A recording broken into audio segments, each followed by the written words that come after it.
네, 그러면은 오늘 내용 들어가 볼게요. 보통 이제 비즈니스라든지 뭐 기획이라든지 프로젝트 관리라든지 최근에 그런 얘기를 다뤘어요. 근데 비즈니스를 하면서 여러분들도 많이 느끼시겠지만 사실 뭐 꼭 심리학을 배우지는 않더라도 심리적인 요소들이 참 영향을 많이 미치는 거를 보실 수 있는 것 같아요. 뭐 이제 저 사람이 내 말에 대해서 어떻게 생각할까라는 부분도 있을 거고, 아니면 내가 저 사람들의 말에 대해서 어떤 식으로 반응하면 좋을까라든지 여러 가지 요소들이 있는 것 같아요. 그래서 그런 부분들에서 뭐 여러분들이 직접 생각하시기도 할 거고, 심리학에 관한 책을 찾아보시는 경우들도 많이 봤고요. 아니면은 꼭 심리학이 아니더라도 그런 어떤 관련된 기술, 어떤 식으로 설득을 하면 좋을까, 어떤 식으로 대화를 하면 좋을까, 이런 것들에 대해서 뭐 책을 보시거나 인터넷을 검색하시거나 하시는 경우들도 많이 계신 것 같아요. 그래서 여러 가지 그런 내용에 대해서 사례도 조금 말씀드리고, 어떤 식으로 그런 이야기를 사람들이 하게 됐나, 어떤 원리에서 그런 심리학을 좀 신경 쓰게 되고 분석하게 됐나 하는 부분들을 좀 얘기를 드리면 좋을 것 같아요. 그리고 단순히 이론적인 얘기보다는 조금 그런 여러분들이 특히 재밌어 하실 만한 그런 사례에 대해서도 좀 얘기를 드릴까 하고요. 그래서 오늘의 취지는 이런 심리에 대한 것에 대해서 얘기를 할 거지만, 단순히 뭐 심리는 이런 겁니다 라고 이론적으로 정의를 하기보다는 조금 더 생각할 때 편한 이론들을 좀 몇 가지 소개를 드리려고 하고요. 그래서 오늘 차례는 아젠다는요, 일단은 이제 비즈니스랑 심리학이라는 게 어떤 식으로 적용이 되는 건지, 그리고 조금 단어가 생소하실 수는 있지만 행동 경제학이라는 내용이 있거든요. 그래서 그런 내용이 어떤 식으로 현실에서 응용이 되고 있는지, 왜 사람의 행동은 합리적이지 않은가에 대해서 좀 얘기를 드리려고 해요. 그리고 이게 심리라는 게 결국은 합리적이지 않기 때문에 필요해지는 부분인 거거든요. 그래서 이 합리적이지 않은 것에 대한 심리에 대해서 좀 초반에 얘기 드리고, 중반부에는 마케팅에서 심리를 어떤 식으로 표현을 하거나 혹은 활용을 하는지에 대해서 얘기를 드릴 거예요. 그리고 후반부는 넛지 효과라는 거에 대해서 얘기를 드릴 건데, 넛지라는 단어가, 넛지라는 책이 나오고 나서 몇 년 동안 좀 유행을 했어요. 근데 비슷한 용어도 굉장히 많고, 그게 사실 또 디지털 마케팅에 활용이 되는 내용들이거든요. 넛지 효과라는 게 심리적이지만 그 심리적인 효과를 사용해서 IT에서 또 활용을 하기 때문에 그런 부분도 소개를 드리고, 마지막에 혹시 시간이 괜찮으면 그래서 설득은 어떻게 하나, 약간 그런 부분도 조금 말씀드리려고 해요. 그러니까 이게 넛지 효과라는 게 이따가 말씀드릴 거지만 최대한 설득을 하지 않고 대화를 하는 심리학적인 부분인 거거든요. 그래서 이런 내용에 대해서 얘기 드리려고 해요. 그래서 이제 제가 초반에도 말씀드렸지만 심리라는 것에 대해서 너무 이론적으로 또 보기보다는 이제 그 부분은 또 전문가들이 많으시니까 비즈니스를 하는 데 있어서 어떤 식으로 그런 내용들이 적용이 되나에 대해서 좀 설명을 드릴 수 있으면 좋을 것 같아요. 아까도 말씀드렸지만 최대한 어려운 내용보다는 조금 여러분들이 공감할 수 있는 사례 위주로 얘기해 드리려고 하고요. 그러면 일단 비즈니스랑 심리가 무슨 관계가 있을까 얘기 드려볼게요. 일단 크게 보면 두 가지 정도가 얘기가 자주 나오는 것 같아요. 첫 번째는 동기부여나 자기계발에 대한 심리학, 그다음에 두 번째는 제가 아까 언급드렸던 행동경제학이라는 단어를 써서 표현하는 비즈니스에 대한 심리, 이런 두 가지가 크게 있는 것 같아요. 근데 동기부여나 자기계발은 사실 저는 오늘 다루려는 건 아니고, 이제 그거는 워낙 스타일도 다 다르시고 책도 많으니까 이 후반부 후자 비즈니스에 어떤 식으로 심리를 적용하는가를 얘기해 드리려고 하는데, 제가 아까 얘기 드린 단어가 조금 생소하실 수는 있는데 들어보신 적은 있으셨을 수도 있어요. 행동경제학을 이제 외국어를 우리나라 이제 말로 표현하다 보니까 행태경제학이나 경제심리학이라고도 하거든요. 근데 응용심리학의 한 분야이기는 한데 이게 결국은 사람이 그렇게, 결론적으로 제가 결론부터 말씀드리면 사람은 결국 그렇게 이성적이고 이상적이지 않다라는 결론에 이르르는 거거든요. 그래서 원래는 이제 사람이 합리적인 행동을 할 거라고 옛날에는 생각했어요. 옛날에는. 근데 점점 계속 분석을 하고 연구를 하다 보니까 이렇게 많은 이론이 있는데도 결국 사람들이 감정적으로 행동하는 일들이 있고, 근데 결국은 그게 소비에 영향을 미치거나 마케팅에 영향을 미치거나, 그래서 전혀 합리적이지 않은 결과로 이루어지는 경우들이 많아서 그런 부분들이 연구가 됐다고 생각하시면 좋을 것 같아요. 사실 지금은 스타벅스가 되게 일반적이 됐지만, 스타벅스가 초반에 나왔을 때 여러분들이 기억하실지 모르겠지만 무슨 커피값이 5,000원이나 하냐 하면서 되게 많은 어떤 뭔가 투덜거림이 있었어요. 그 커피값에 대해서. 근데 그럼에도 불구하고 사람들은 스타벅스에 갔죠. 그리고 그 외에도 되게 좋은 공연이 있거나 콘서트가 있거나 작품이 있거나 할 때 그것에 대해서 약간의 사람들이 이거 왜 이렇게 비싸라고 말을 할 때가 있어도 결국은 또 거기로 발을 옮기고 구입을 하게 되고, 비싸다고 생각을 하면서도 비싼데 좋아 이런 식으로 주변에 이제 소문을 내게 되거나, 그런 부분들이 합리적이지만은 않은 심리학이라고 볼 수 있거든요. 근데 사실 용어는 너무 많은데 그런 용어보다는 왜 그렇게 합리적이지 않은 행동을 하나라는 부분이 사실 오늘의 좀 포인트라고 볼 수 있을 것 같아요. 그리고 제가 이따 얘기드릴 그런 효과라든지 아니면 어떤 식으로 설득을 해야 되나, 어떤 식으로 대화를 해야 되나 라는 부분들에서 나오는 것도 결국은 이제 기존에 있던 이론들을 조합을 하고 또 활용을 해서 어떤 식으로 생각을 해야 될까 하는 생각으로 가는 거기 때문에, 예전에 얘기 드렸던 로지컬 싱킹이라든지 아니면 다른 생각에 관련된 이론들이나, 그 다음에 제가 이제 자주 얘기 드리는 디지털 트랜스포메이션이나 IT 관련된 내용들에서도 결국은 심리가 굉장히 많이 등장을 해요. 특히 기획을 할 때요. 이제 기획, 개발, 디자인을 하잖아요. 근데 기획을 할 때도 심리적인 부분을 굉장히 감안을 많이 하고요. 그 다음에 디자인을 할 때도 심리나 심미적인 부분들을 많이 보죠. 개발을 그럼 심리를 전혀 안 보냐 하면 그건 조금 복잡한 얘기긴 한데, 다른 측의 또 심리는 있어요. 그 개발을 하는 것 자체는 원인과 결과가 명확해야 되지만, 그럼에도 불구하고 사람들이 주로 하는 어떤 코딩의 패턴이라든지 그런 부분들이 많이 있어서 결국 일상에서 심리라는 거를, 혹은 사람의 마음이나 상대방의 마음을 전혀 고려하지 않고 뭔가를 할 수 있는 건 없는 것 같아요. 그래서 계속 강조하는 것처럼 일단은 합리적이지 않다. 예를 들어서 어떤 도시에 눈이 막 내렸어요. 그래서 너무 눈이 많이 내려서 이제 눈을 치우기 위한 삽이 필요하겠죠. 막 치우려면은. 근데 그게 원래 1만 원이라고 했을 때 눈이 너무 많이 와서 눈을 치우기 위해서 삽이 많이 필요해진다면 결국 수요가 증가하니까 합리적으로는 삽의 가격이 10,000원에서 20,000원으로 오를 것이다가 원래 생각이에요. 합리적으로 봤을 때.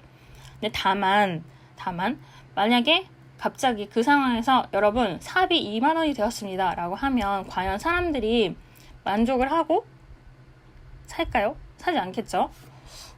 저기 무슨 저기요 왜 저래? 막 이러면서 이제 다 같이 악플을 달거나 아니면 여론에서 아무리 그래도 너무했다 이런 식으로 좀 제목이 나오겠죠. 그런 식으로, 그러니까 그 폭설에 의해서 고통을 받는 사람들이 있는데 저렇게 인상을 하는 게 맞을까? 공정할까라고 사람들이 생각하는 공정성이 달라지는 기준이 생기거든요. 이런 부분에서 합리적이지 않은 게 나오는 거고요. 또 이런 것도 있더라고요. 이제 연말정산을 우리가 하잖아요. 근데 만약에 매달 20만 원씩 1년 동안 12달 받는 경우랑 한 번에 240만 원을 1년 동안 기다리면 받을 수 있어요 라고 할 때, 이런 거에 대해서도 사실은 결과적으로 보면 같은 돈을 받는 거거든요. 20만 원씩 12번 받는 거랑 한 번에 240만 원 받는 경우랑. 근데 이게 재밌는 게 20만 원씩 주면은 이 소비라는 패턴이 결국은 절반 이상을 소비하게 되고, 이 매달 들어오는 돈이니까 라는 어떤 안심에서 비롯되는 것 같아요. 그래서 돈을 계속 쓰게 되는데 240만 원을 한 번에 드립니다 하면 이거를 어떻게 저축할까라는 쪽으로 생각이 바뀐다고 하더라고요. 이런 것도 좀 심리적인 차이인 거거든요. 합리적으로 생각하면 같은 가격인데도 그게 어떤 형태로 돈이 들어오느냐에 따라서 사람의 생각이 달라지는 거죠. 내가 이 돈을 이렇게 써야겠다. 이런 부분도 약간 그런 비즈니스에 적용을 하는 사람들의 심리라는 부분을 생각할 수 있을 것 같아요. 사실 제가 아까 심리에 대해서 초반에 얘기할 때 이게 디지털이랑도 연관이 있어요 라고 얘기를 드렸는데, 오늘 막 자세하게 다루는 건 아니더라도 제가 지금 240만 원이랑 20만 원씩 12번 얘기 드렸잖아요. 이런 거를 또 가지고 구독이라든지 핀테크라든지 이런 쪽으로도 좀 연관이 되는 거거든요. 최근에 이제 핀테크도 가상화폐 말고도 계좌들을 어떻게 연결을 하고 그 돈을 잘 보여주고, 그 다음에 재테크를 하기 좋으려면 어떻게 보여주면 좋을까, 아니면 가족이서 그 돈을 모아서 활용을 하거나 저금을 하려면 어떤 식의 UI나 어떤 식의 서비스가 되면 사람들이 돈을 더 잘 모으거나 이 어플이 나에게 필요하다고 느낄까, 이런 부분들도 심리적으로 접근을 하면서 서비스를 만들고 있거든요. 그래서 사실 어떻게 보면 당연해 보이지만 제가 지금 얘기 드렸던 합리적이지만은 않은 사람들의 심리적인 부분에 의해서 서비스 기획 자체도 많이 달라지고 디자인도 달라지고, 그러다 보면 여러 가지 개발이나 아니면 IT 관련된 부분도 달라진다라는 게 알 수 있을 것 같아요. 그리고 또 재밌는 거는 사람들이 손실을 이득보다 크게 보는 경향이 있다고 해요. 이게 전망이론이라고 하는데, 예를 들어서 내가 100만 원을 얻은 거는 뭐 그럴 수 있지. 100만 원 뭐 큰 돈 아니지. 이렇게 조금, 물론 큰 돈이지만 그렇게 생각하시는 경우가 있는데, 100만 원을 잃었다 하면 막 너무 큰 손실이 큰 거야. 이걸 어떻게 메꾸나 이런 식으로 생각을 하게 되는 게 좀 사람들의 경향이 있어요. 이게 어디서 나타나면 특히 주식 같은 데서 나타나거든요. 주식이나 투자를 할 때 내가 얻은 돈이랑 잃은 돈이 같아도 잃은 돈은 굉장히 크게 느끼고, 그거를 다시 제대로 얻어서 손해를 메꾸려면 큰 노력이 필요하다고 느끼고요. 같은 금액 100만 원이더라도 얻어졌을 때는 그걸 그렇게 막 너무 감사해야 하다 막 이런 느낌은 또 아니잖아요. 뭐 내가 할만해서, 내가 공부할 만치 해서 그 정도 벌었다, 이런 식으로 좀 생각이 되는 어떤 합리화가 점점 들어가는 것 같아요. 그래서 이런 부분들이 결국은 되게 소소하지만서도 사람들의 쓰는 서비스나 투자나 그런 자산 관리나 이런 데도 굉장히 영향을 미친다는 게 얘기를 들어보면은 조금 공감이 가실 것 같아요. 그리고 아까 말씀드렸던 것처럼 결국은 그러면 생각의 기점, 전제는 사람의 행동은, 생각은 결코 합리적이지 않다에서 생각을 하는 게 좋다라는 부분이 있어요. 그러니까 사실 제가 초반에 얘기할 때 이게 꼭 서비스 기획 말고도 사람과 사람이 대화하면서도 심리적인 부분을 생각하게 된다고 아까 얘기를 드렸는데, 사실 제가 지금 얘기 드리는 부분들을 깊게 따지고 보면은 일단 상대방의 생각도 늘 합리적이진 않고요. 그 합리적이지 않은 생각에서 합리적이지 않은 말이 나오면 굉장히 안 합리적일 수도 있고, 뭐 결과적으로는 합리적일 수도 있고 약간 복불복에 가까워 보일 수 있어요. 그리고 상대방이 이야기하는 어떤 말이나 행동에 대해서 내가 합리적이지 않은 경우도 있어요. 예를 들면 상대방에 대해서 내가 어떤 인식을 하고 있는 정보들에 따라서 이 사람의 얘기를 믿거나 안 믿거나 그거에 따라서 나의 또 대응이 바뀌는 거죠. 그러다 보면은 그게 늘 합리적이지만은 않고, 그렇게 해서 대화 자체가 굉장히 비효율적인 경우도 있고, 아니면 의외의 부분들에서 새로운 비즈니스가 도출되는 경우도 있거든요. 그래서 그런 대화들에서도 심리전 같은 거를 잘 생각을 해보시면 너무 좋을 것 같아요. 이제 그런 부분들이, 근데 물론 당연히 상대방은 이렇게 생각했을 거야, 나는 이렇게 생각해야지 에서만 끝나면 안 되고, 제가 이따 얘기 드리는 넛지 효과가 사실 오늘 얘기 드리려고 한 부분인데, 그런 식으로 내가 어떤 식으로 대화를 하면 상대방의 의견을 이끌어낼 수 있겠다 라는 생각을 하는 게 사실 여러분이 이런 부분이 궁금하신 이유이기도 하고, 비즈니스랑 심리를 뗄래야 뗄 수 없는 부분이기는 하거든요. 분석만 하는 게 아니라 활용을 할 수 있어야 된다 하는 부분이어서, 이런 부분 때문에 이렇게 많은 이론이 계속해서 나오고 있다는 거를 일단 얘기를 드릴게요. 그래서 이게 어떤 심리학이 왜 비즈니스에 연관이 되나 하는 되게 기초적인 부분이고요. 이제 그러면은 어디에서 쓰이나 하는 부분을 조금 더 구체적으로 얘기 드려볼게요. 일단은 제가 뭐 기획에서도 디자인에서도 심리는 등장하죠 라고 아까 얘기를 드렸는데, 크게는 사실 소비하는 데에서 쓰여요. 아까 제가 삽이 1만 원이냐 2만 원이냐 이런 얘기를 드렸었는데, 그런 식으로 사람이 뭔가 구매를 할 때 심리적인 부분이 굉장히 작용을 많이 하거든요. 그러다 보니까 기본적으로는 소비의 여부에 사람들의 심리가 굉장히 영향을 미치고요. 그래서 그 소비 심리를 최대화하기 위해서 기획을 하게 되고, 그 다음에 특히 마케팅에서 심리 효과가 굉장히 얘기가 많이 나와요. 왜냐하면 이제 기획은 조금 은근슬쩍 넣는 거고요. 사람들이 이런 식으로 서비스를 이용하지 않을까라는 시점에서 생각을 하는 거고, 마케팅은 전에 이제 마케팅이랑 브랜딩의 차이를 좀 얘기 드렸는데, 그런 식으로 사람들이 이거를 사서 살 때 어떤 식으로 뭐 예를 들어서 광고를 하거나 아니면은 좀 대화를 하거나 대응을 하거나 판매를 하거나 하면 그 사람들이 더 이 상품을 사고 싶어질까라는 거에 대해서 마케팅에서 심리 효과가 굉장히 많이 쓰이거든요. 당연히 고객센터에서도 심리는 많이 쓰이죠. 예전 같은 경우에는 이제 그냥 고객센터에 전화를 해서 어떤 대화를 하고 했는데, 요즘에는 워낙 진상이신 분들도 많이 계시다 보니까 아예 목소리 초반에 들려주잖아요. 이제 여러분의 소중한 뭐 딸입니다, 엄마입니다 이런 식으로 목소리를 넣는 것도 사실 이런 심리적인 부분을 활용을 해서 조금 일단 마음이 부드러워지도록 하는 효과들이 생기는 거거든요.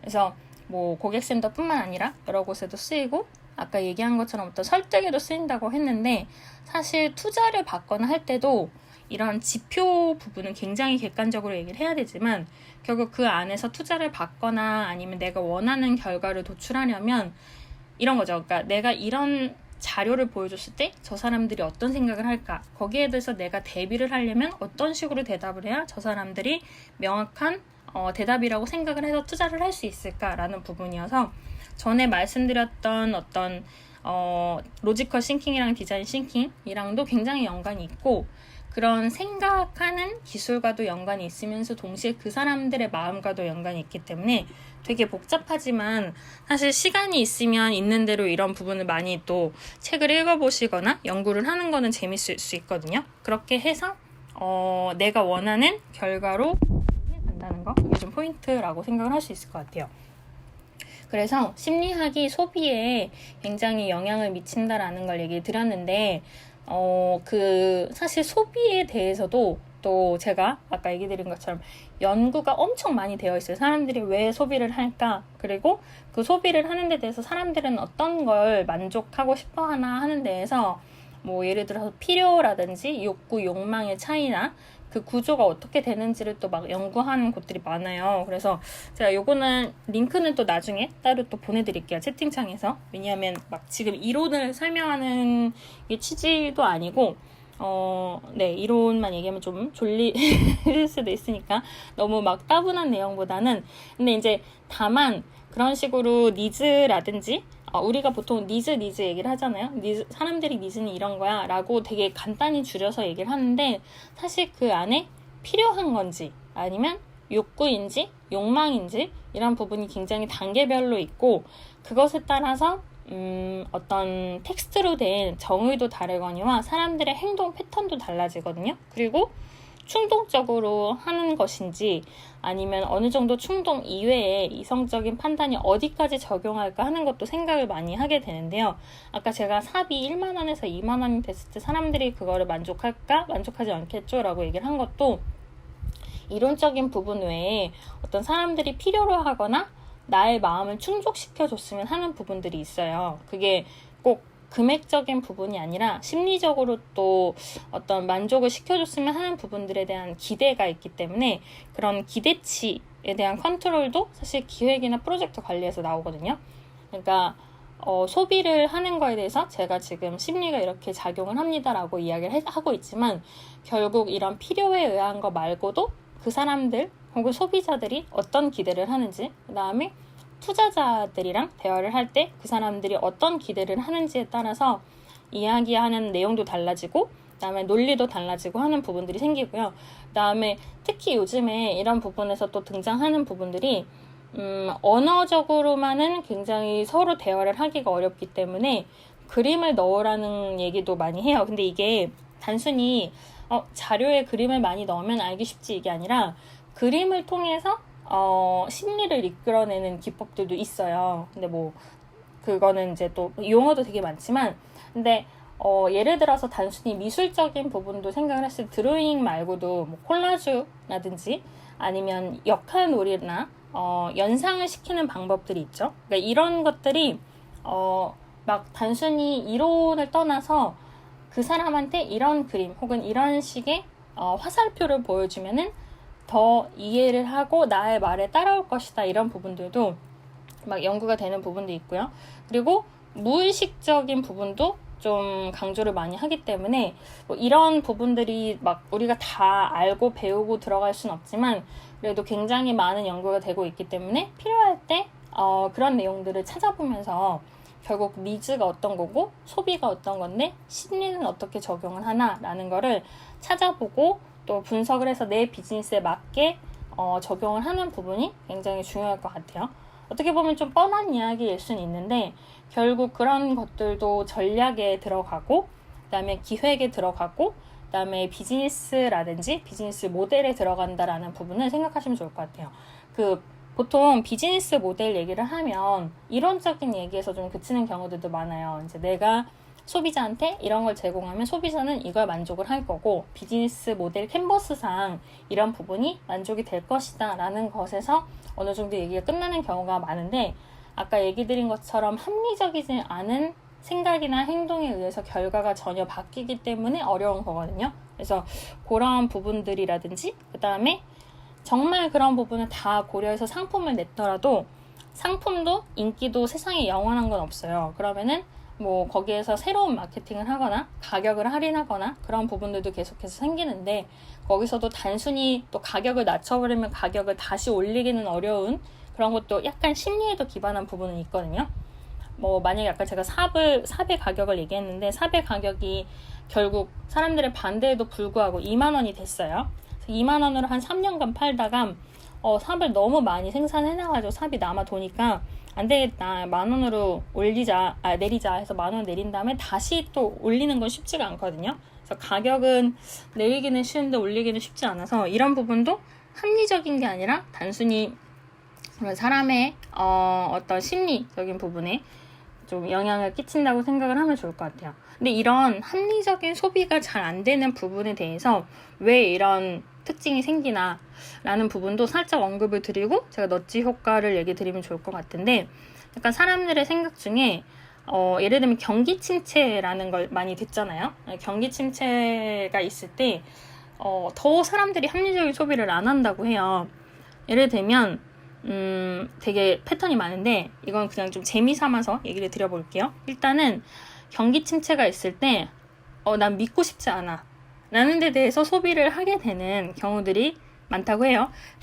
제 생각에는 이 얘기를 지금 듣고 계신 분들은 그래도 좀 합리적으로 생각하시는 분들이기 때문에 이 얘기를 듣고 계실 거라고 저는 생각을 하고 그래서 제가 얘기 드리는 이런 패턴이 잘 이해가 안 가실 것 같지만 그래도 세상에는 그런 사람들이 많다. 그런 게 결국 소비에 영향을 미친다라고 보시면 좋을 것 같아요. 그게 합리적이지 않다는 건데 말씀드린 것처럼 경기 침체는 그럴 리 없는데 전혀 믿기지 않으니까 나는 이런 거를 현실로 받아들이지 않기 위해서 소비를 할 거야 라는 소비가 실제로 좀 많이 발생을 한다고 하고요.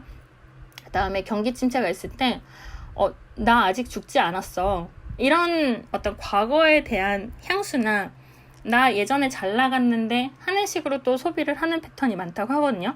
좀 특이하죠? 네. 우리는 특이하다고 생각하지만 그런 패턴이 많다고요. 그 다음에 혹은 반대로 그래도 언젠가 다 경기도 풀리고 뭐 잘 될 거야. 뭐 언젠간 다 잘 될 거야 라는 굉장히 낙관적으로 생각을 해서 또 소비를 하게 되는 분들이 굉장히 많이 있다고 해요.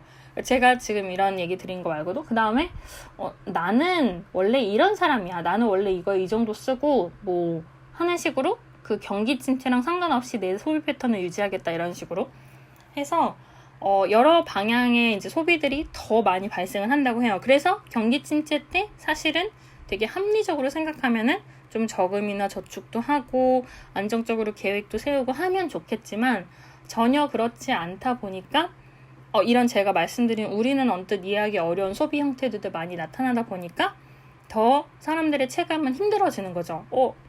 왜 더 힘들지? 자기가 안 아꼈다 이런 생각은 잘 안 하고, 근데 그런 것들이 악순환이 되거나 하면은 전반적으로 또 약간 심리가 어두워지거나 하는, 되게 알 수 없고 미리 다 계산해서 예측할 수 없는 게 이런 심리 부분인 것 같은데, 이게 경제나 비즈니스, 행동, 소비, 마케팅 이런 데 영향을 미치기 때문에 그래서 무시할 수 없는 존재인 것 같아요. 그리고 제가 마케팅에서도 심리를 많이 써요 라고 얘기를 했는데, 이것도 몇 개 소개를 해드리면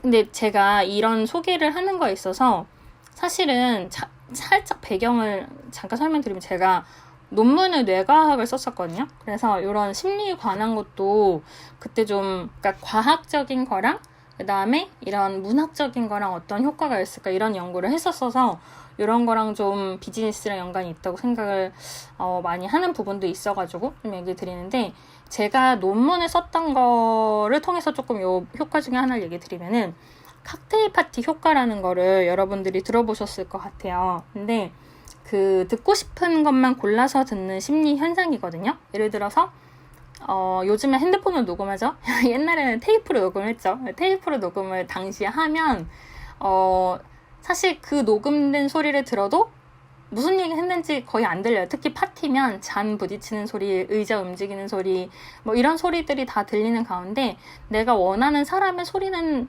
그렇게 명확하지 않아요. 근데 그럼에도 불구하고 그 파티에서 직접 대화를 할 때는 내가 원하는 사람의 이야기만 너무 잘 들리거든요. 이게 원하는 이야기에 집중하는 칵테일 파티 효과라고 하고, 가끔 사람들이 그냥 줄여서 칵테일 효과라고 말씀하시는 분들도 있어요. 그리고 이제 제가 그때 연구를 했던 거는 오히려 그런 소음에 의해서 내가 더 집중하기 좋아지거나 감각이 더 좋아진다, 이런 부분을 저는 연구를 했었어서 이런 심리적인 부분들이랑 좀 공부를 당시 많이 했었는데, 그거 말고도 마케팅에 좀 이용을 하는 효과들에 대해서 얘기 드리면은, 에펠탑 효과라는 것도 있어요. 이거는 처음에는 좀 싫거나 별로 관심이 없었는데 계속 노출이 되면은 점점 호감도가 증가하는 게 있고요. 에펠탑도 처음에 생길 때는 되게 사람들이, 프랑스에서 사람들이 싫어했다고 해요. 예술가나 시민들이. 근데 이제 계속 두다 보니까 지금은 막 프랑스의 자랑거리가 됐죠. 근데 이런 게 PPL에 쓰이거든요. 그래서 드라마나 광고에서 물론 너무 노출이 심하면 이제 눈을 찌푸릴 때도 있지만, 어느 정도 문맥에 맞는 PPL이 나오면은 사람들이 관심이 없다가 계속 눈에 보이니까 그걸 좋아하게 되는 부분이 생기거든요. 그래서 이런 거를 에펠탑 효과라고 하고요. 그 다음에 신빙성이 낮은 출처에서 나온 얘기가 시간이 지나면 설득력이 높아지는 거를 수면제 효과라고 해요. 근데 이게 예를 들면 친구한테 들은 얘기를 내가 되게 잘 아는 얘기처럼 얘기를 하는 거죠. 그래서 친구가 어디 갔다 왔네, 이 음식이 맛있었더라, 이런 얘기를 그냥 내가 들은 건데, 그게 실제가 아닌데도 내가 마치 경험한 것처럼 약간 허세를 갖고 얘기를 하다 보면은 그게 나도 믿게 되고 내가 그 얘기를 하는 상대방도 믿게 되고 하는 부분을 좀 마케팅에 활용하는 부분도 있지만, 약간 가짜 뉴스나 뭐 가짜 정보에 이런 거를 좀 이용하는 경우도 있다고 하니까 정확히 이제 제가 뭐 기사를 드릴 때도 저도 좀 이게 정말 정확한 기사인지 소문은 아닌지 최대한 검색을 하고 얘기를 하는데, 그런 부분도 좀 중요한 것 같고요. 그리고 점화 효과라는 게 있어요. 이게 뭐냐면은 먼저 제시된 자극이 나중에 제시된 자극에 영향을 준다고 하거든요. 그래서 재밌는 거는 코카콜라는 뉴스 후에는 광고를 피한다고 해요. 왜냐하면 뉴스에서는 너무너무 부정적인 이야기를 많이 하는데, 그렇게 무거운 심리가 된 다음에 콜라를 보면 그게 막 좋을 순 없는 거죠. 물론 좀 이제 우리나라식으로는 사이다가 있으면 뭐 편하겠다 생각할 수는 있지만, 일단 기본적으로는 그 광고 브랜드들에서는 무거운 이야기 뒤에 하고 싶지 않다 보니까 코카콜라 측에서는 그래서 드라마가 끝난 후에 주인공이 등장하는 광고에서 최대한 코카콜라를 선전하도록 하는 쪽으로 많이 광고를 한다고 하거든요. 이것도 그러니까 드라마에서 어쨌든 주인공이면 대부분 긍정적이잖아요. 악마나 악역이 주인공인 경우는 잘 없다 보니까요. 그래서 그런 식으로 주인공한테 광고를 찍고, 그래서 주인공이 코카콜라를 마시는 걸 드라마 중간이나 드라마 끝나고 하면 그 드라마 끝나서 사람들이 좀 그래 주인공 역시 뭐 저렇게 해서 좋다 이런 생각을 가진 다음에 코카콜라의 광고를 보게 되다 보니까 그런 부분에서 굉장히 많이 쓰인다고 하더라고요. 그래서 이런 식으로 광고나 마케팅에서도 심리적인 부분이 많이 쓰인다 하는 부분을 참고를 하시면 좋을 것 같아요. 그래서 이게 어떤 심리적인 부분에 대한 좀 사전 정보이고요. 제가 이제 오늘 얘기 드리려고 한 넛지 효과에 대해서 좀 후반부 말씀을 드리고 마치면 좋을 것 같아요. 넛지 효과를 들어보신 분들이 많이 계실지 모르겠는데 넛지는 일단 언어의 의미는 살짝 옆구리를 찌르는 거예요. 나 이걸 원해, 뭐 이걸 해줘 이게 아니라 사실 이제 옆구리 찔러 절받기 약간 이런 느낌으로 뭔가 행동을 원할 때 직접 말하지 않고 정말 살짝 찌르는 거예요. 절대 표현하지 않고 이걸 넛지 효과라고 하는데 이 넛지 효과가 넛지라는 책을 쓴 분 덕분에 유명해졌어요. 노란색 표지인데 우리나라 한 2015년 전후? 이때쯤 2012년에서 2015년 이때 들어왔던 것 같은데 그 책을 쓴 사람은 미국에서도 되게 높은 어떤 결국 정책하는 자리에 올라갔다고 하거든요. 그 책을 계기로 책만 쓴 건 아니고 여러 가지 하셨겠지만 왜냐하면 이런 심리적인 거를 얼마만큼 또 정책에 활용을 하고 마케팅에 활용하고 하는 부분들이 있다 보니까 그런 부분에서 많이 필요를 하게 한 것 같은데 이게 넛지 효과를 제가 좀 사례를 구체적으로 말씀드리면 어떤 거냐면요. 의사가 환자한테 얘기를 하는 거예요. 저 지금부터 수술을 하려고 하는데 동의할지 안 할지 말씀해 주세요. 수술을 해서 당신이 살아날 확률은 90%입니다. 라고 말하는 게 첫 번째예요. 두 번째는 지금부터 수술을 할 건데 당신이 수술로 죽을 확률은 10%입니다. 라고 말을 하는 거예요. 이걸 둘은 똑같거든요. 살 확률 90%, 죽을 확률 10% 똑같은 얘기인데 죽을 확률이 10%라고 했을 때 대부분의 환자는 수술을 거부한다고 해요. 근데 살 확률이 90%라고 했을 때는 대부분의 환자가 오케이 그럼 저 수술하겠습니다. 이런 식으로 되는 거거든요. 이게 조금 단순해 보일 수는 있는데 이거를 이제 그냥 우리가 의사가 환자한테만 말하는 게 아니라 비즈니스적으로 어떤 식으로 영향을 미치나라는 거를 보려고 얘기를 드리는 거고 아까도 중간중간 얘기 드린 것처럼 이게 서비스를 생각하는 데에서도 있지만 내가 투자자랑 대화하거나 아니면 소비자가 어떤 걸 원하는지를 생각하거나 할 때도 이제 많이 쓰이는 거거든요. 그래서 넛지 효과라는 게 그런 작은 행동이나 어떤 표현을 통해서 소비자가 올바른 선택을 해서 구매하도록 유도하는 방법인데 근데 넛지도 좋은 넛지가 있고 나쁜 넛지가 있어요. 너무 그러니까 이상한 쪽으로 자극을 주어서 행동을 하게 하는 건 나쁜 넛지라고 하고 정말 긍정적으로 하게 되는 긍정적으로 행동하게 만드는 건 좋은 넛지라고 하는데 또 여러분들이 아실 만한 게 그 화장실에서 소변기에다가 이렇게 벌레를 그려놓음으로써 되도록 주변에 튀지 않도록 한다 이런 것도 넛지 효과인 거거든요. 거기에 뭐랄까 이런 자세로 뭐 하세요 이런 게 아니라 그냥 그 벌레 그림을 하나 그림으로써 실생활에서 조금 더 재미 요소를 주거나 근데 사람들이 뭔가 행동을 하게끔 만들어주는 게 넛지 효과인 거거든요. 그리고 스웨덴의 스톡홀름에 있는 피아노 계단도 있다고 해요. 제가 가보진 않았는데 이것도 이제 계단은 계단인데 피아노처럼 전체 흰색인데 중간중간에 까만색 건반이 있는 것처럼 색을 칠했는데 이걸 통해서 사람들이 계단을 이용하는 비율 자체가 늘어났다고 해요. 당연히 제가 이렇게 얘기를 할 정도니까 관광지가 됐겠죠. 이런 식으로 유명해졌다 보니까. 그래서 이런 식으로 공익적으로 되는 부분이 생기는 거고요. 아니면 화장지의 디자인도 되게 여러 가지 종류가 많은데 화장지를 많이 쓰면 이만큼 환경이 오염됩니다 하는 그런 걸 표현하는 디자인들이 되게 많은데 이것도 디자인 이따가 제가 사진 보내드릴게요. 근데 이런 식으로 뭔가를 막 여러분 환경을 보호합시다. 계단으로 올라가세요. 이게 아니라 피아노 계단으로 해서 에스컬레이터 타던 사람들이 계단으로 가게 되고 화장지에 어떤 디자인을 넣어서 사람들이 화장지를 조금 더 아껴 쓰게 하고 이런 것들이 넛지 효과거든요. 근데 이게 이 넛지 효과라는 책이 나오기 전에는 그렇게 구체적으로 사람들이 생각을 하지 않았어요. 물론 그 책이 모든 걸 다 해준 건 아니지만 근데 이런 식의 시각적으로 뭔가를 보여주거나 몇 가지의 표현에 의해서 사람들의 행동을 바꿀 수 있다라는 게 굉장히 이제 인기를 끌게 된 거고요. 뭐 마케팅도 그렇고 전반적으로 다른 소비라든지 연구나 기획에 굉장히 영향을 끼치게 됐고, 아니면 그 수도꼭지를 그냥 잠그는 게 아니라 완벽하게 끝까지 잠궈야 그게 수도꼭지 부분이랑 아닌 부분이 합쳐서 얼굴이 보이도록, 웃는 얼굴이 나오도록 한다든지, 그러니까 되게 디자인적인 부분을 많이 신경 쓰는 것 같아요. 근데 다만 이 제가 지금 얘기 드리는 넛지 효과라는 게 그냥 언뜻 듣기에는 디자인적인 걸로 들릴 수 있지만, 디자인이 좀 눈에 보여서 이런 효과가 많이 얘기가 되는 거고, 제가 아까 얘기 드렸던 어떤 상대방과의 심리전, 대화, 이런 부분은 사실 시각적으로 남지는 않기 때문에, 이거는 이제 내가 최대한 시나리오를 많이 짜거나 내가 상대방이랑 얘기할 때는 이 정도 안까지 전부 대비를 해놔야겠다라고 생각을 하는 데에서 이런 넛지 효과라는 부분을 생각할 수 있을 것 같아요. 그러니까 이렇게 해줘, 나한테 돈을 투자해줘, 너가 내 걸 이렇게 사용해줘가 아니라 정말 강요하지 않은 채로 자연스럽게 마음을 움직이는 게 넛지 효과인 거죠.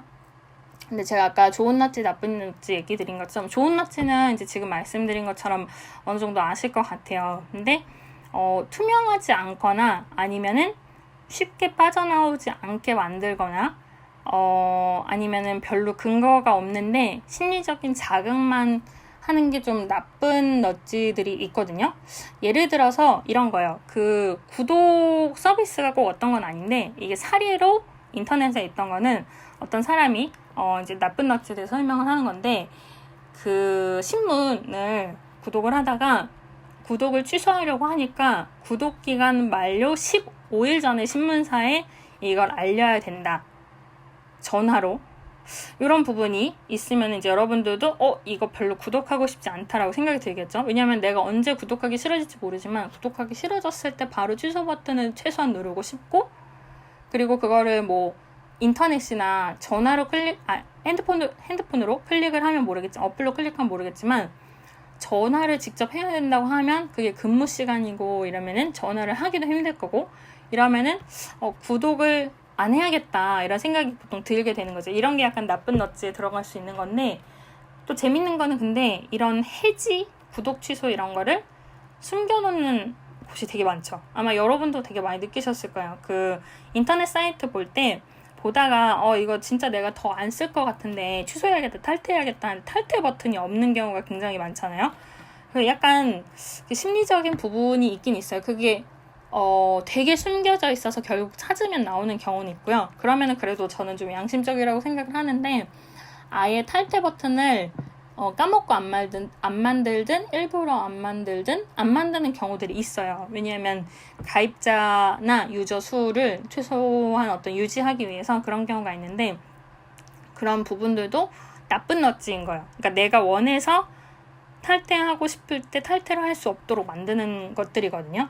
그래서 이제 물론 그렇다고 해서 사이트를 일일이 가입해보고 탈퇴 버튼을 누를 수는 없지만, 그런 부분에서 소비자는 많은 생각을 할 거고, 물론 그 어떤 기업에 투자하시는 분들이 어플에 뭐 탈퇴 버튼이 있나 없나 이런 것까지 자세히 보시지는 않아요. 그렇다곤 해도 어떤 이제 기획을 하시거나 할 때 오히려 제가 말씀드린 좋은 넛지랑 나쁜 넛지를 활용해서 탈퇴를 못하게 하는 게 아니라, 탈퇴를 했을 때 재가입을 하기 쉽도록 하는 것도 좋은 넛지 중에 하나거든요. 그래서 탈퇴할 때 왜 탈퇴하시게 됐나 이유를 적어주세요 하는 부분들이 많이 있잖아요. 그런 거를 이제 분석해서 재가입을 유도하도록 하거나 어떤 데이터를 통해서 개선을 하려고 하는 건 좋은 행동이거든요.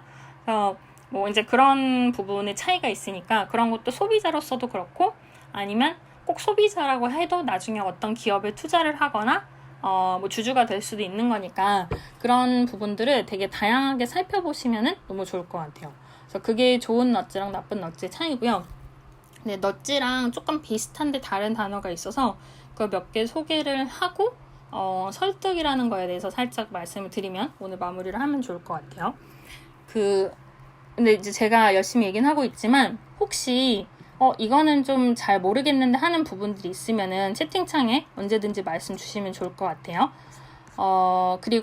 그래서 일단은 지금 이제 말씀드리는 거가 넛지랑 비슷한 단어 중에 트리거라는 게 있어요. 트리거는 총의 방아쇠를 뜻하는 사격 용어거든요.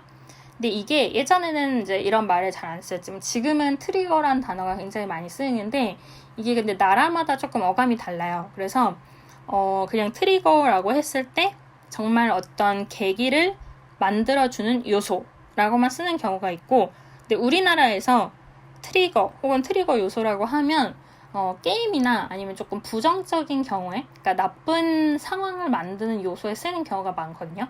근데 해외에서 나라에 따라서는 그냥 단순히 어떤 계기를 만들어주는 효과를 트리거라고 쓸 때도 있어서 이제 그런 거를 좀 고려를 하시면 좋을 것 같고, 근데 트리거랑 넛지가 다른 거는 트리거는 조금 더 노골적이라고 보시면 좋을 것 같아요. 이게 그 행동을 불러일으켰다라는 게 굉장히 명확하고요. 넛지라는 부분은 그게 잘 보이지 않는, 아까 말씀드린 것처럼 은근슬쩍 행동하게 만드는 거기 때문에 트리거는 오히려 행동 디자인 또는 행동 디자인 학이랑 연관이 좀 있어요. 왜냐하면 행동을 하게 만드는 요소.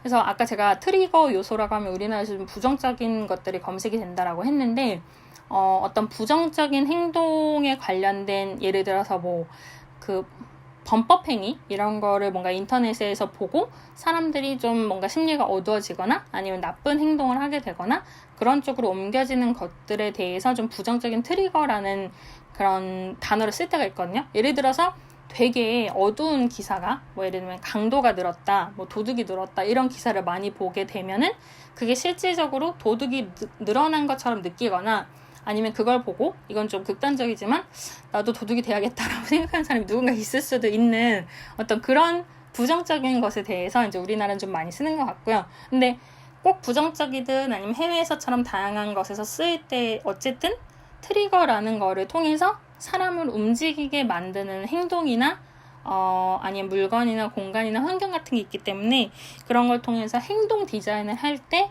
트리거라는 용어를 많이 쓰이거든요. 그래서 트리거랑 넛지가 좀 더 은근슬쩍이지만 비슷한 단어로 쓰이는 경우가 있다라는 게 있고요. 그 다음에 또 하나 좀 재밌는 거는 좀 단어가 어려운데 tit-for-tat 이라는 단어가 있어요. 이게 상대가 치면 나도 가볍게 친다 이런 거예요. 뭐 우리나라식으로 하면 이열치열 같은 거죠. 상대방이 날 쳤으니까 나도 치겠다 이런 건데, 이게 게임이나 전략에서 나오는 거거든요. 그러니까 진짜 싸우자 이게 아니라 너가 이만큼 도와주면 내가 이런 식으로 도와줄게 라는 그런 부분이에요. 그래서 좋은 행동을 하면 나도 좋게 해주고 상대방이 비협조적으로 나오면 나도 비협조적으로 나간다. 싸우는 건 아니에요. 그렇게 하면서 어떤 딜을 하기 위한 부분을 이끌어가는 건데, 이 tit-for-tat이 그 죄수의 딜레마라는 거랑 좀 연관이 있거든요. 이것도 그냥 조금 가볍게 소개를 드리면은, 죄수의 딜레마라는 거는 죄수 2명을 각각 떨어뜨려 놓고, 야 쟤는 자백했는데 너는 자백 안 할 거야? 이렇게 쉽게 말하면 이런 식으로 해서 너가 먼저 자백을 하면 넌 풀어줄게. 나머지 1명은 오래 감옥에 있어야 돼. 근데 자백을 둘 다 안 하면 둘 다 오랫동안 그 감옥에 있을 수도 있어 라고 얘기하는 거죠. 근데 물론 둘이 같이 자백을 안 하면 경찰이 그 죄를 다 알 수가 없으니까 조금 더 짧게 감옥에 살고 나올 수 있을지도 몰라요. 이런 심리가 있죠. 근데 누군가 1명의 배신을 하면 결국 오래 사는 건 나예요. 그렇게 해서 그 죄수 2명이 있을 때 걔네를 띄워놓고 그런 식으로 자백을 하게끔 유도를 하는 건 이제 죄수의 딜레마라고 하는데, 그런 거가 있는 반면에 이런 식으로 tit-for-tat이라는 걸 통해서 네가 이렇게 하면 나도 이렇게 할게. 네가 나한테 협조적으로 해주면 나도 너한테 협조적으로 할 거야 라는 식으로 하다 보면은 이런 죄수더라도 어떻게 보면 대화를 할 수 있도록 만들어준 거죠. 그렇게 해서 뭐 이열치열이 될 수도 있지만 어쨌든 상대방과 내가 동등한 입장에서 동등하게 경기를 할 수 있다라는 거에서 전략적인 방법 중에 하나로 쓰이거든요. 근데 이거는 아까 얘기 드린 넛지나 트리거처럼 은근슬쩍 뭘 하는 거는 아니지만, 그래도 상대방의 행동으로 하여금 내 행동을 만들거나 내 행동으로 하여금 상대방의 행동을 만든다는 데 대해서 넛지 이론이나 넛지 효과나 넛지 마케팅을 할 때 같이 등장을 하는 경우가 있어요. 그래서 이런 단어도 알아두시면 좋을 것 같고요. 그 다음에 넛지랑 비슷한 단어는 아니고 이제 넛지가 디지털 마케팅에도 쓰인다라는 부분은 조금 얘기를 드리면 좋을 것 같아요.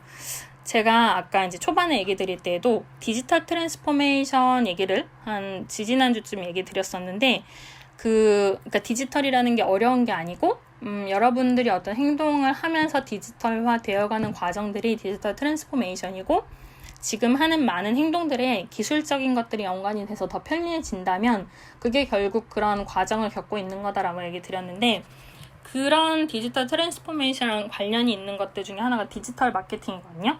기존에 있던 마케팅이 디지털 영역으로 간 건데, 이거는 제가 다음 주였나? 마케팅에 대해서 얘기 드릴 때 좀 자세히 얘기 드릴 거예요. 마케팅도 종류가 너무 많거든요.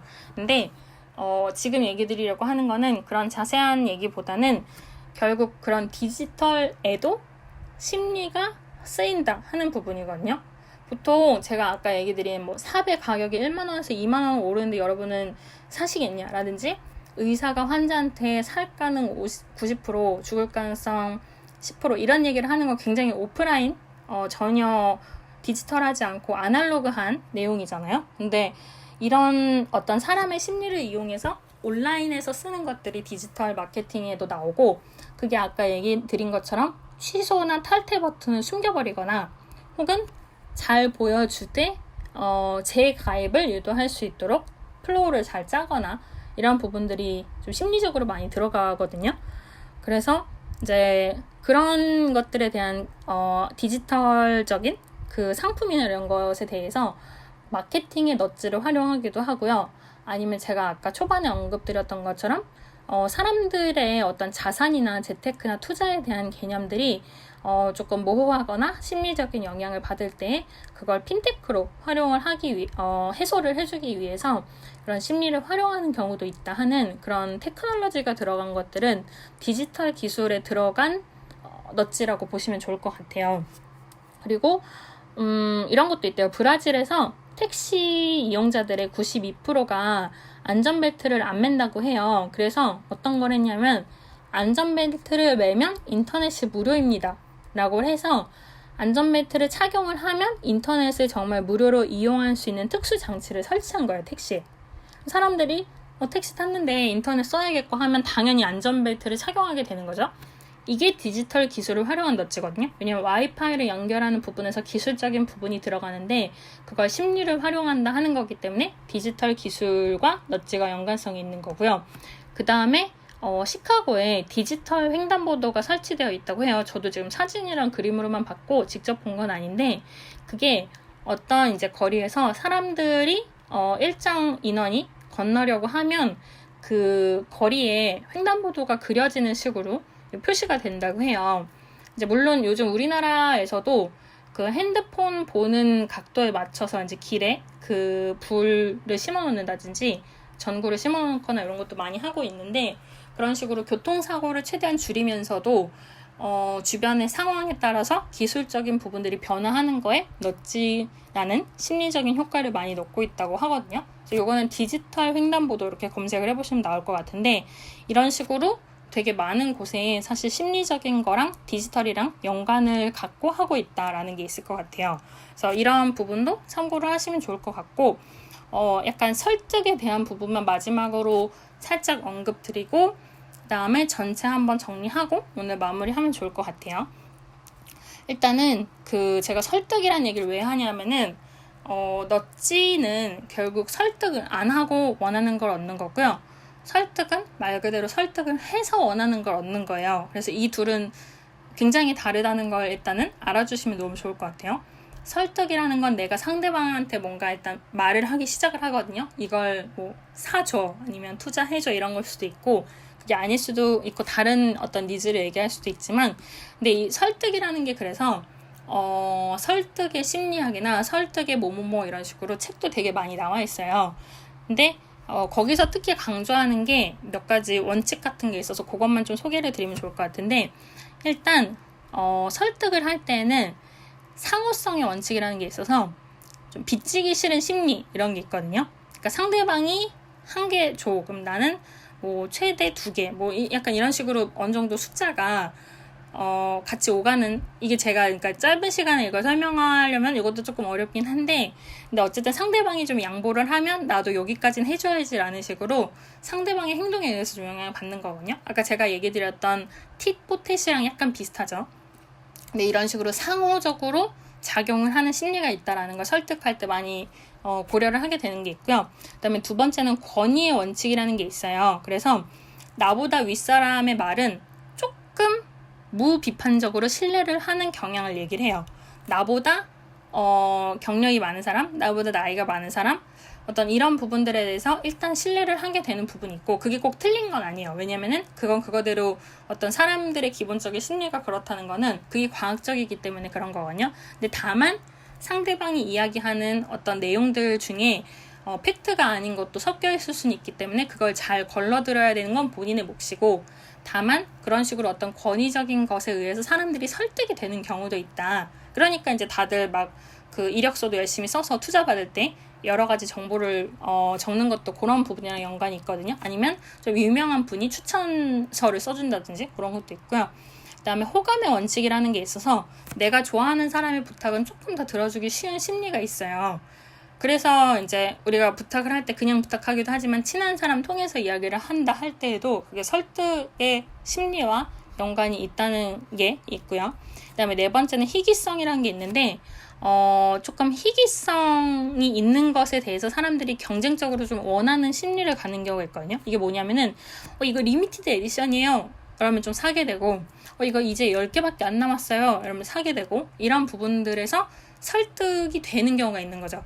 지금 투자 안 하시면 다른 분이 투자하기로 하셨어요. 이렇게 되면 지금 투자해야 되나? 이런 식으로 심리가 바뀌는 것들이 희귀성의 원칙이라는 별도의 용어가 있다 하는 거고요.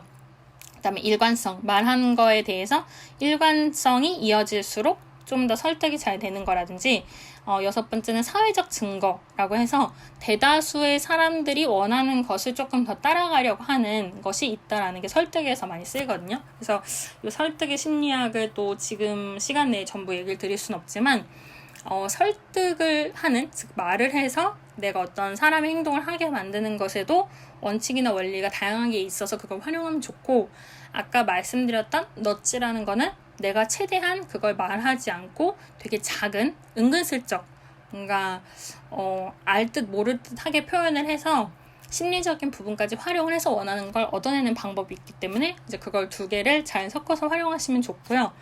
요런 얘기 나올 때, 심리학 얘기가 나올 때 최근에는 포모 얘기가 많이 나오는데, 인터넷에서 이제 고립 공포감이라고 해서 남들이 하는데 나는 모르는 거에 대해서 공포감을 느끼는 경우가 많죠. 근데 이것도 마케팅으로 쓰이는 경우는 있지만, 아까 제가 얘기 드린 나쁜 넛지에 해당을 하는 경우도 있어요. 전혀 정보가 없는데 마치 있는 것처럼 얘기를 해서 사람들의 심리를 자극하거나 그것에 의해서 사람들이 움직이도록 하려고 하는 경우가 있거든요.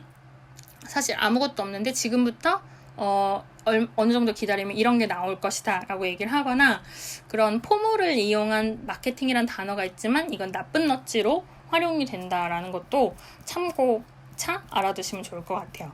그래서 오늘 얘기 드린 내용을 제가 지금부터 정리를 드릴 건데, 만약에 혹시 질문이나 생각하시는 게 있으시면은 채팅방에 써주셔도 좋고요. 카카오 같은 경우에는 맨 위쪽 오른쪽에서 세 번째 있는 확성기 버튼을 누르시면 오픈 채팅 참여하기가 있고요. 아니면 카카오 에서는 손을 들어주셔도 좋고, 클럽하우스 같은 경우에는 저한테 메시지를 주시거나 아니면은 오픈 채팅으로 들어오시면 될 것 같아요. 그래서 오늘 얘기 드린 거를 간단히 정리해 드려볼게요. 일단 오늘은 비즈니스랑 심리 효과에 대한 거를 얘기 좀 드렸어요. 원래 처음엔 제목을 넛지 효과라고 했다가 조금 생소하신 분들도 있을 것 같아서 제목을 바꿨는데요. 일단 제가 지금까지 여러 가지 얘기를 드린 것들이 심리적인 것도 영향이 있으면서 결국 그런 부분을 활용을 해야 되기 때문에 오늘 이런 세션을 마련을 했는데, 처음에는 왜 비즈니스랑 심리학이라는 거를 연관지어서 생각하나 라는 얘기 드렸고, 그 안에서 행동 경제학이나 관련된 용어들이 많이 있지만 얘기 드리고 싶은 포인트는 사람은 그렇게 합리적이지 않다라는 얘기를 먼저 드렸어요. 그리고 동기부여나 자기개발에 대한 심리적인 연구도 많지만 오늘 얘기 드린 거는 소비에 대한 행동 혹은 그 패턴을 위주로 좀 많이 말씀을 드렸고요. 그리고 그 어떤 정의라든지 아니면 그런 이론들이 있는데 예를 들어서 합리적이지 않은 내용에서 뭐 삽을 갑자기 삽 그러는데 혹시 중간부터 들으신 분들은 무슨 얘기인가 하실 텐데, 눈이 많이 왔는데 삽을 팔다가 그 눈을 치울 삽을 팔다가 가격을 올리는 얘기를 중간에 했거든요. 그런 식으로 가격을 올릴 때 아무리 가격 올리는 이유가 합리적이어도 사람들의 마음을 제대로 뭐 공감하게 하거나 납득하게 하지 않으면 안 되는 부분에서 심리적인 게 발현을 한다라는 부분 얘기 드렸고, 그 다음에 사람들은 손실을 이득보다 크게 생각하는 경향이 있다는 것도 얘기 드렸어요. 이게 제가 심리적인 걸 얘기 드리지만 아까 중간중간 언급했듯이 뭐 주식이나 투자나 재테크나 재산에 관련된 거에서도 손실을 이득보다 크게 보는 경향이 있어서 그런 것들이 소비 심리에 작용을 많이 하는 걸 얘기를 드렸고요.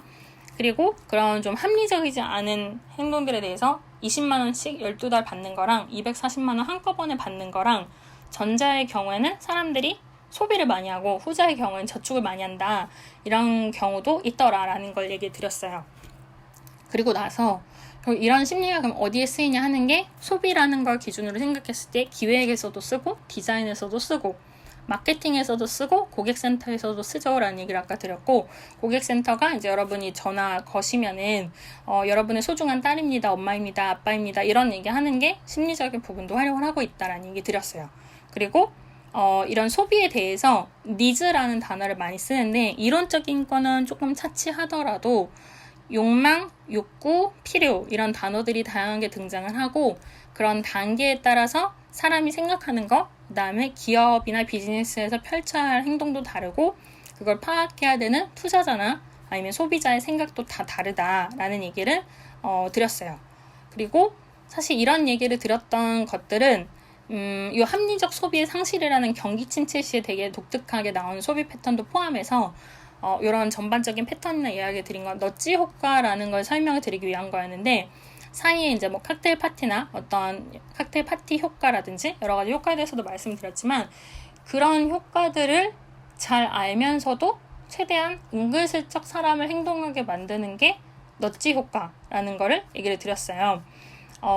옆구리를 찌르다 라는 표현인데, 정말 강요가 아니라 자연스럽게 그렇게 하게 되는, 재미있어서 아니면 이게 정말 좋은 행동인 것 같아서 라고 행동을 하게 되는 너찌 효과나 너찌 마케팅에 대해서 얘기를 드렸고, 해외에 있는 어떤 디자인적인 요소라든지 그런 사례를 얘기를 드렸어요. 다만 좋은 너찌랑 나쁜 너찌가 있기 때문에 좋은 너찌는 당연히 선하게 서로 정말 납득하고 행동을 하는 거지만, 나쁜 너찌는 너무 지나친 자극을 줌으로써 사람이 행동을 하게 만드는 것 때문에 좋지 않다라는 부분도 좀 얘기를 드렸고요. 사례는 좀 찾아보면 많이 나오실 것 같아요. 그리고 너찌랑 비슷한 단어들 중에 트리거라는 용어라든지, 이것도 좀 행동을 하게 만드는 거지만 정확하게 이게 이 원인이 이 결과를 만들었다라는 데에 대해서 그 원인을 트리거라고 쓰는 경우가 있고요. 행동 디자인이랑 연관성이 많다라는 얘기 드렸고, tit-for-tat이라는 단어를 얘기 드렸어요. 상대가 치면 나도 가볍게 친다라는 게임 이론에서 나오는 건데, 정말 동등하게 얘기를 하면서 어떤 결과를 딜로 이끌어가는 거기 때문에 맞대응 전략이라고도 할 수 있지만, 나쁜 뜻이 아니라 상대방이 하는 것만큼 나도 그것에 대해서 잘 대응을 함으로써 서로의 행동을 이끌어가는 것이 있기 때문에, 나의 행동이 상대방의 행동에 이끌어낸다라는 점에서 너찌랑 좀 관련이 있다라는 얘기를 드렸고, 거기에서 좀 연관이 있는 죄수의 딜레마라는 이론에 대해서도 정말 가볍게 잠깐 얘기를 드렸어요. 그리고 너찌랑 디지털 마케팅 혹은 디지털 기술이 연관성이 있기 때문에 얘기 드리는 거다라는 얘기도 드렸는데, 대표적인 예시 중에 하나가 브라질에서 택시를 탈 때 택시 타고 안전벨트를 매야 와이파이를 쓸 수 있도록 한다든지, 디지털 횡단보도나 여러 기술을 통해서 사람들의 행동은 최대한 안전하고 선하게 만들고, 그것을 디지털 기술을 통해서 구현을 한다 하는 점들이 요즘에 유행을 하거나 디지털 마케팅에 쓰이거나 하는 부분들이 있다라는 얘기 드렸어요. 그리고 마지막에는 이 너찌라는 거는 결국 내가 말을 안 하고 상대방이 뭔가 행동하게 하는 거지만, 말을 해서 상대방이 행동하게 하는 설득이라는 것에 대해서 많은 책이나 이론이나 여러 가지 이야기들이 있기 때문에, 조금 대표적인 내용 중에 하나가 아까 얘기 드린 상호성이나 권위, 호감, 그다음에 일관성, 희귀성, 그다음에 사회적 증거라는 대다수의 사람들이 원하는 뭐 대중심리라고도 하죠. 이런 부분들이 설득에 영향을 미친다라는 얘기를 드렸어요. 그래서 이게 오늘 얘기 드린 내용이고, 마지막으로 설득이나 어떤 마케팅 입장에서 포모라는 단어가 최근에 등장했지만 포모는 좀 나쁜 넛지에 속하는 가능성이 있기 때문에 결코 좋은 단어는 아니다라는 얘기까지 드렸고요. 그래서 이게 오늘 얘기 드린 비즈니스와 심리에 연관된 내용이고, 사실 제가 늘 얘기 드리는 거지만 이게 1시간에 어떤 내용을 담는 부분에는 아무래도 좀 제한적인 부분이 있어요. 그러다 보니까 제가 미처 설명을 드리지 못하는 부분도 있고, 제가 꼭 전문가는 아니다 보니까 더 전문적인 분들이 더 많이 계시고 더 많이 코멘트 하실 수도 있을 것 같아서, 만약에 조금 어려운 부분이 있거나 아니면은 좀 이런 건 내 생각은 다르다 하는 것들이 있으면은 제가 말씀드린 것처럼 채팅창에 오셔서 또 말씀을 많이 주시면 좋을 것 같고요. 사실 채팅창에도 되게 다양한 전문가분들이 많이 계시기 때문에 그 안에서 대화를 하면 너무너무 좋을 것 같아요. 그래서 지금 말씀드린 것처럼 심리적인 것에도 되게 많은 효과나 활용 방법이 있기 때문에 이런 걸 활용해서 여러분들이 사이드 프로젝트를 하시거나 비즈니스를 하는 데에서 도움이나 참고가 되시면 너무너무 좋을 것 같습니다. 이게 이제 오늘 얘기 드리려고 한 내용이고요. 혹시 질문이 있으실까요? 만약에 클럽하우스에서 있으시면 저한테 메시지를 주시면 좋을 것 같고요. 아니면 채팅창이나, 그다음에 카카오음에서 있으시면 손을 들어주시면 좋을 것 같고요. 만약에 일단은 얘기 들었으니까 나도 나름대로 좀 생각을 해보고 또 질문을 하겠다 하면 그러셔도 괜찮으니까 또 좀 고민해보시거나 생각해보시고 채팅창에서 대화를 하면 좋을 것 같습니다. 그래서 시간이 또 어느 정도 됐기 때문에 오늘 얘기는 여기 정도에서 마무리를 할게요. 그리고 조금 제가 얘기 드린 것 중에 보충 설명을 하는 게 좋거나 그림을 보내드리면 좋을 것 같은 거는 제가 채팅창을 통해서 드리면 좋을 것 같고요. 그리고 아까 이제 채팅창에서 우일님도 되게 중요하고 재미있는 주제에서 영감을 받고 갑니다 라고 말씀 주셨는데, 이렇게 말씀 주셔서 너무너무 감사하고, 네, 요게 정말 중요하면서도 어떻게 보면 간단하지만 어떻게 보면 너무 복잡하다 보니까 조금 신경을 안 쓰게 되는 부분이긴 한데 비즈니스에서 활용을 많이 하시면 좋을 것 같아요. 그리고 좀 안에 있는 디지털 마케팅은 제가 마케팅 얘기하는 세션에서 얘기 드리겠다고 얘기 드렸고, 그다음에 이런 설득이나 조금 더 구체적인 어떤 말하는 기술에 대한 부분도 또 기회가 닿으면은 요 레몬룸에서 설명을 드리면 좋지 않을까 싶습니다. 네, 그러면은 현재로서는 질문이 없으신 것 같아서 방은 이렇게 마치고요. 좀 추가적인 대화가 있으면은 채팅방에서 또 대화를 하도록 할게요. 방은 아침 7시에 열리고요. 제가 가끔 현생에 의해서 방이 안 열리는 경우에는 미리 공지를 드리니까요. 그거는 좀 양해를 해주시면 너무 좋을 것 같고, 사이드 프로젝트, 비즈니스 모델, 그 다음에 사업, 창업, 부업, 그 다음에 스타트업 등에 대한 이야기를 나누고 있기 때문에 여러분들이 관심 가거나 이런 내용이 좀 필요해요 하는 부분들이 있으시면은 그런 것도 채팅방이나 메시지 통해서 많이 알려주시면 좋을 것 같습니다. 그다음에 이제부터는 또 다른 방들에서 한 1시간 정도 뉴스가 많이 있으시잖아요. 그래서 그런 뉴스들을 들으면서 저런 뉴스를 듣는 사람들은 어떤 심리일까, 아니면 저 내용은 어떤 사람들의 어떤 심리에 의해서 저런 결과가 됐을까라는 거를 또 생각해보고 상상해 보시면서 오늘 하루를 시작하시면 좋을 것 같고요. 아침 드셨는지 모르겠지만 점심, 저녁 챙겨 드시고 오늘도 좋은 하루 되시면 좋겠습니다. 그러면은 방은 여기에서 마무리할게요. 네, 이모티콘 주시는 명원님도 너무 감사드리고요. 다들 좋은 하루 되시기 바랄게요. 방은 닫을게요. 3, 2,